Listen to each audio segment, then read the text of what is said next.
तो chapter number 7 के अंदर हमने पाइथागोरन ट्रिपल्स हमने प्रोग्राम किया था। तो अब हम जो है इसका प्रोग्राम करेंगे पाइथागोरन ट्रिपल नंबर्स का यूजिंग सेट। ठीक है, क्यों करेंगे? क्योंकि हमें यहाँ पे डुप्लीकेट वैल्यू जो थी इस वाले चैप्टर 7 के अंदर, जो डुप्लीकेट वैल्यू जो आ रही थी उनको हमें इग्नोर कराने के लिए अलग से कुछ कमांड्स जो है हमने डिफाइन की थी।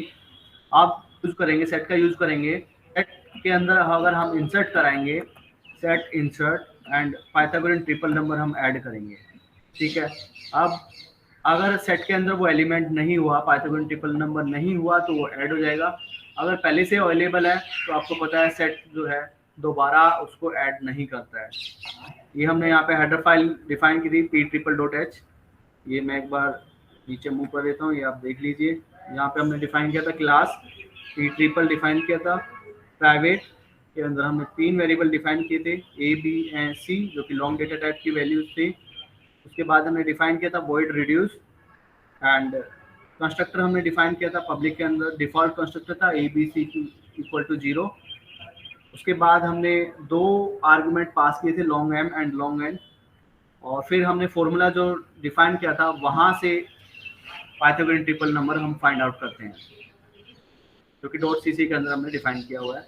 अब 3 फंक्शन थे आपके पास, मेथड थे get a, get b, get c, जो कि a, b, c की वैल्यू हमें प्रिंट आउट करा के देते हैं। फिर हमें ये ऑपरेटर डिफाइन किया था लेस देन, जो कि चेक करता है कि 2 आपके पाइथागोरन ट्रिपल हैं वो आपके p1 लेस देन है p2 से या नहीं। फिर हमने डिफाइन किया था इक्वल टू ऑपरेटर, जो चेक करता है कि 2 पाइथागोरन ट्रिपल नंबर्स आपके इक्वल हैं। और ये जो लास्ट वाला ऑपरेटर है नॉट इक्वल, ये चेक करता है कि आपके जो 2 पाइथागोरन ट्रिपल नंबर्स हैं वो आपके इक्वल नहीं है। उसके बाद ये हमने डिफाइन किया था आउटपुट स्ट्रीम, जो कि पाइथागोरन ट्रिपल नंबर को प्रिंट आउट कराता है। फिर ये यहाँ पे .cc के अंदर हमने ये पाइथागोरन ट्रिपल नंबर, ये हमने यहाँ पे प्रोसीजर डिफाइन किया था, मेथड डिफाइन किया था। तो 2 आर्गुमेंट लेता है लॉन्ग m एंड n। ठीक है, a की वैल्यू हम निकालते हैं, b की वैल्यू निकालते हैं, c की वैल्यू निकालते हैं। उसके बाद हम रिड्यूस करते हैं and void p_, dot reduce के अंदर हमें क्या कराना होता है, नॉन नेगेटिविटी चेक करनी होती है। ठीक है, and a is less than equal to b, is less than equal to c, ये भी हमें चेक करना है। एंड इनका जो GCD है वो भी हमें 1 लेके आना होता है, GCD इज 1, वो भी हमें चेक करना होता है यहाँ पे। तो ये हम यहाँ पे void रिड्यूस के अंदर यहाँ पे ये सारा काम करते हैं, ये हम कर चुके हैं।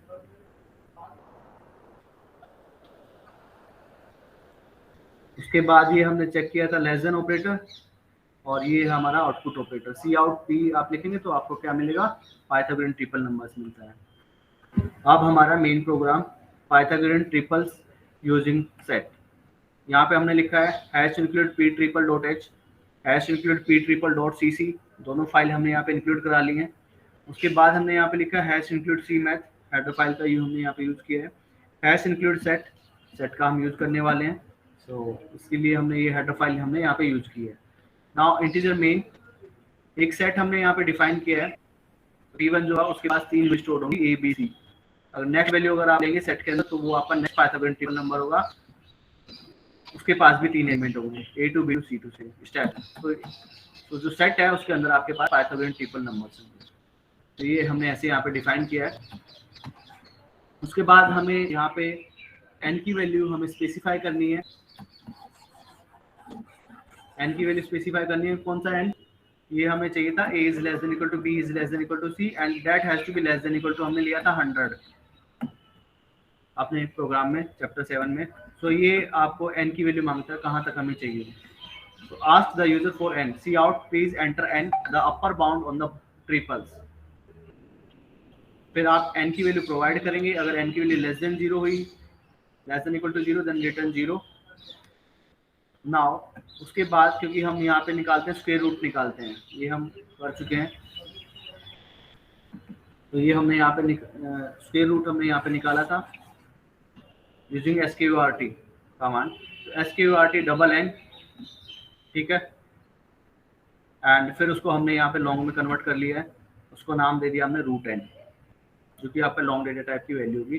अब आप जो है वेरी कराएंगे रूट एन से लेके रूट एन तक वेरी कराएंगे। तो टोटल आपके पास root n into root n जो है इटरेशन होंगे।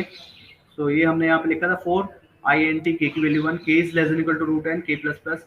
फिर हम वेरी कराएंगे j को, j की value 1, j is less than equal to root n j plus plus. अब आप कॉल करेंगे पाइथागोरियन ट्रिपल नंबर्स का p ट्रिपल्स को कॉल करेंगे p j k, यानी कि ये आपका यहाँ पे आएगा डॉट cc के अंदर।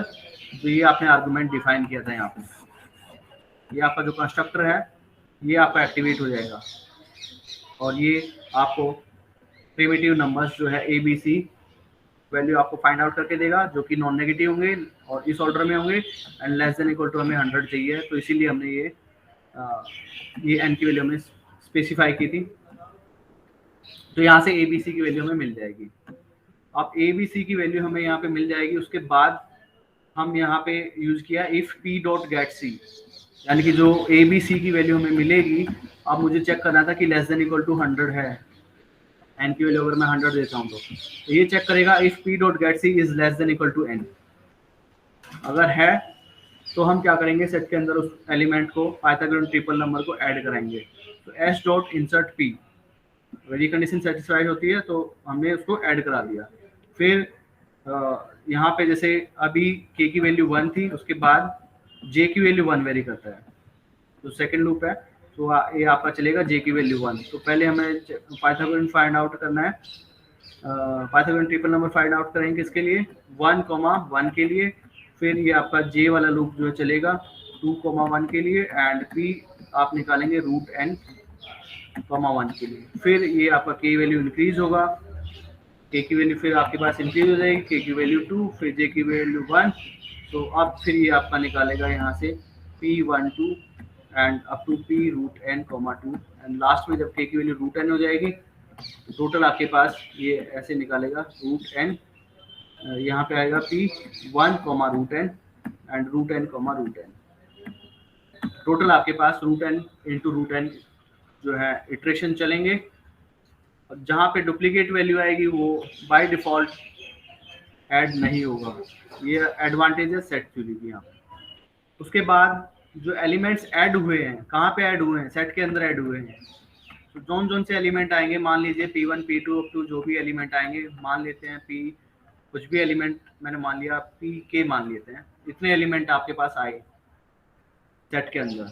अब इनको हमें प्रिंट आउट कराना है, P1 P2 P3 up to PK को हमें प्रिंट आउट कराना है।